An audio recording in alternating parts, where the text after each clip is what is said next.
Hello. What a pleasure having you. Okay, well, I'll get my earphones on. That's better. I was saying, what a pleasure having you. What a pleasure having you finally at the World Happiness Fest. Yeah, it's only been how many years? We made it. Yes, yes. And this is a perfect time, right? We need compassion more than ever before. So Indeed. So thank you so much for joining. We are going to be talking and focusing on compassion with Professor and Dr. James Doty, founder of the Seeker Center at Stanford University. So this is a real pleasure. And if there's somebody in the world who knows about compassion, that's you.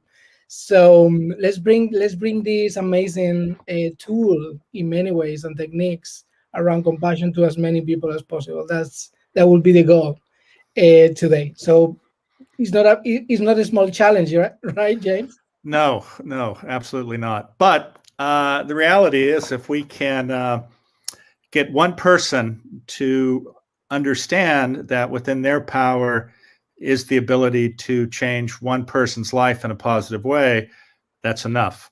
And hopefully every one of those people will represent a drop in the ocean that will create a tsunami that covers the earth in compassion and ultimately lead to purpose, meaning, and happiness. So we leave the floor with you. Let's learn from you, and thank you so much for joining the World Happiness Fest. Yes, sure. So am I on, and are we going? Yes, wow. You are on, and we are going. Let's go. Well, hello, everyone, and it's a joy to be with you today. I'm at Stanford in California, and obviously, prior to the pandemic, people were suffering. They were suffering with stress, anxiety, often depression, and now with the pandemic, certainly we can add loneliness to that, which of course then exacerbates every one of those other problems. What is the antidote? And as Louis mentioned, one of those is compassion. And why is that? First of all, there is a challenge for many people to be compassionate. And what is compassion? It's a recognition of another's suffering with a motivational desire to alleviate that suffering. And thereby, it's an action. The problem for many people in their ability to exercise compassion to others is because they're very hypercritical towards themselves. And this is where the concept of self-compassion comes in. Because unless you can be kind and accepting and love yourself, it's truly very difficult to look out in the world and be compassionate with others. One of the challenges in the present situation is that so many people want to have life as it was. And the problem with that is then that you can never be present to deal with what's going on at this moment. And therefore, you can't really help yourself. You know, one of the challenges of being present is the reality that most of us either live in the past of what should have been, could have been, might have been, or a future unknown, hoping it's one way or another. And attachment to those two places fundamentally causes suffering. If you're not present, if you're not living in the present moment and having gratitude for that, that causes suffering. What exactly do I mean? Well, as I mentioned, many people want to have things the way they used to be. And the more you are attached to that concept, the more challenging it is to actually deal with today. And so one of the things that I think is extraordinarily important is this concept of acceptance of the present reality without being attached to the past. The other important thing is this concept of compassion for self. When we have challenges, oftentimes people reflect back on themselves that they're the problem. And when you tell yourself, I'm not good enough, I'm not smart enough, it's not possible, that becomes your reality. And one of the first things that I learned when I was growing up and had the experience of interacting with a woman who really fundamentally changed my life was, first of all, to practice a mindfulness exercise of simply sitting, slowly breathing in through your nose and exhaling, and then with intention, relaxing the muscles from your toes all the way to the top of your head, followed by simply listening to the dialogue that's going on in one's head. And I realized that that dialogue was a very negative dialogue and often resulted in me grabbing those negative comments and then repeating them to myself.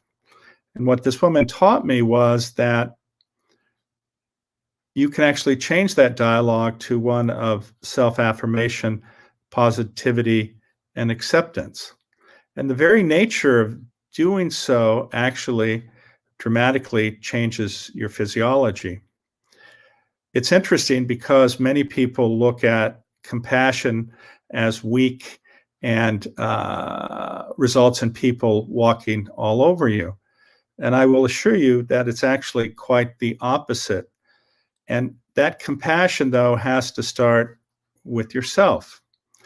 So when you're able to change the dialogue and believe that you are worthy, that you have infinite possibilities, what it does is it gives you back your agency to help yourself as well as help others.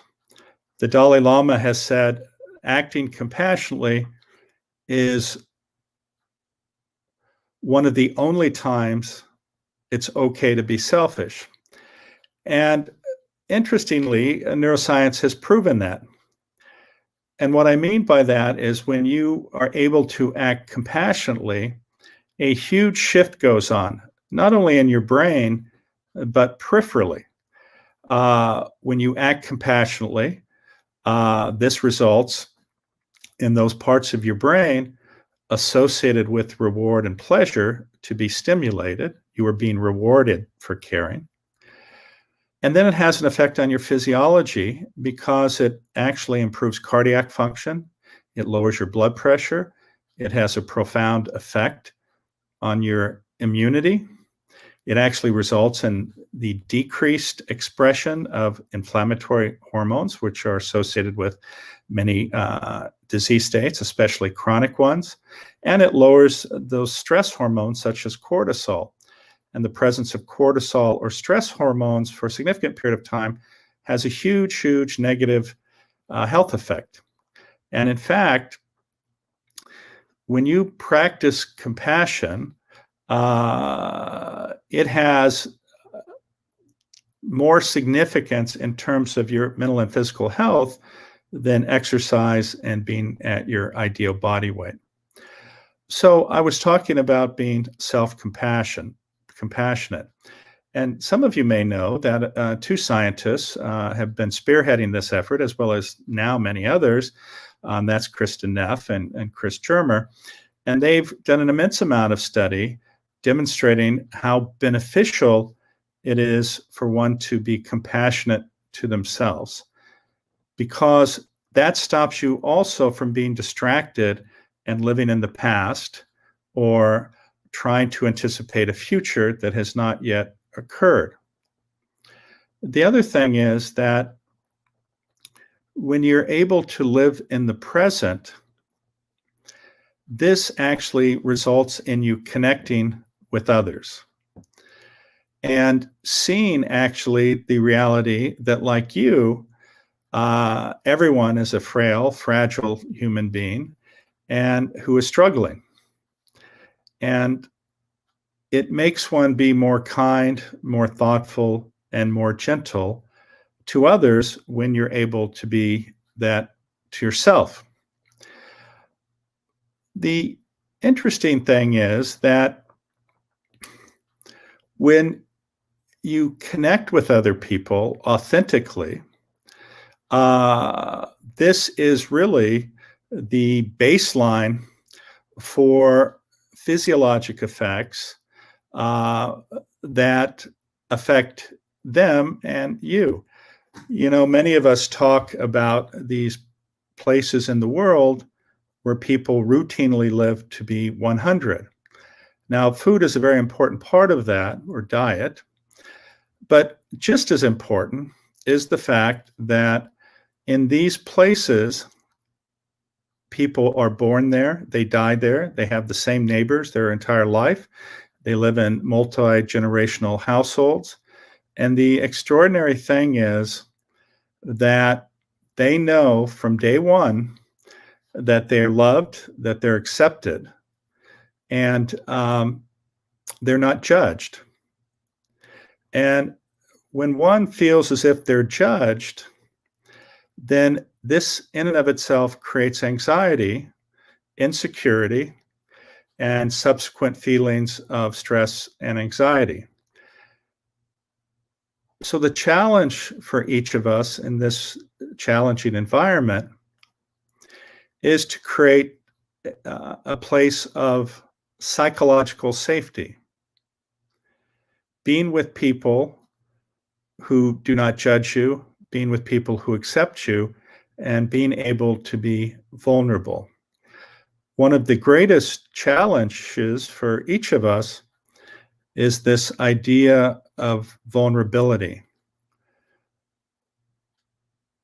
So many people, because of their fear of being judged, because they're not in that environment where they're universally loved and accepted for both good and bad, they're in the modern world where they're not surrounded by family, friends, relatives who unconditionally accept them. And the problem is, so many people feel they have to carry a shield to protect them from judgment. And what happens is that for many people, that shield states, I'm this, I'm that, et cetera, to carry their credentials with them as a protection against being judged. But what we know is until you can show your emotions, until you can share your fears and anxieties with another person, it is not possible to really connect. But let me give you a couple examples. There's a study that's been going on at Harvard for over 75 years among men, and they looked at all these different factors in terms of longevity and health. And fundamentally, at the end of the day, it has to be one having authenticity as the center point of their existence, which then results in long-term connection. And all of us, although we may not appreciate it, all of us thrive when we have a connection to even one person who cares about us. And what I'd like to do is to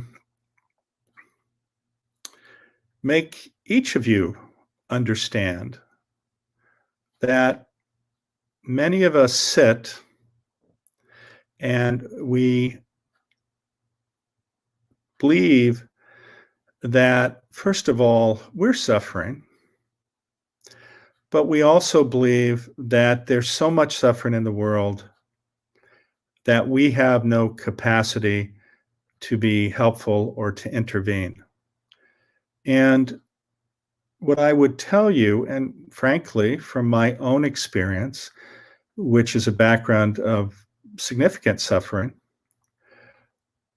having that one person reach out, understand your situation, step in and offer to help is very, very profound. Some people say, I'm not in a position of power, I have no money. But the fact is that oftentimes simply having a smile, touching someone reassuringly, taking the time to speak to somebody who may appear alone, all of which cost absolutely nothing, can actually change a person's life. So in this challenging environment right now, I think each of us has to accept ourselves. We have to love ourselves. We have to be gentle with ourselves. And once we're able to do that, we are liberated to understand the position of another, understand that others are suffering, even though it may not appear to be the case, and that within our capacity is to help alleviate that suffering. You know, oftentimes people say to me, what's it like to be with the Dalai Lama? And I've had the joy of that experience multiple times. And what I tell them is that one of the reasons people are so attracted to him and other elevated spiritual leaders is because as soon as you're in proximity to him, you feel this lightness within yourself. And what that is because you know that you are unconditionally accepted and loved, and you no longer have to carry that projection. So this is, I think, the ultimate truth. The greatest gift you can give yourself and to others is forgiveness, unconditional acceptance, and ultimately the gift of an open heart. So thank you all so much for allowing me to speak with you. I do wish you happiness, and understand that true happiness, deep happiness, comes from having a life of meaning and purpose.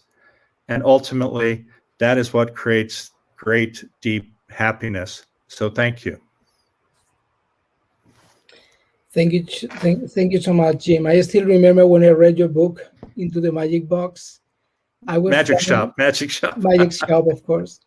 And Into the Magic Shop, flying from Vancouver to Mexico.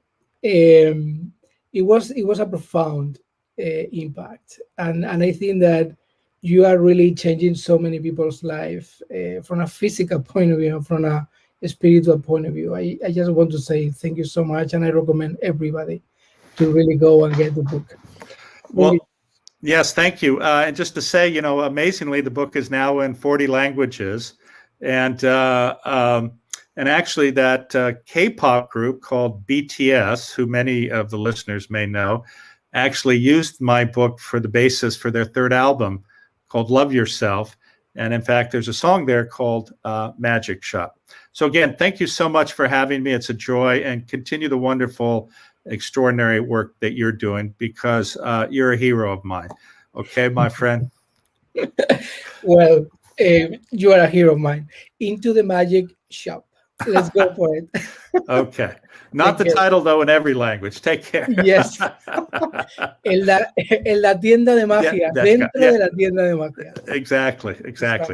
Okay. See you later. Take care.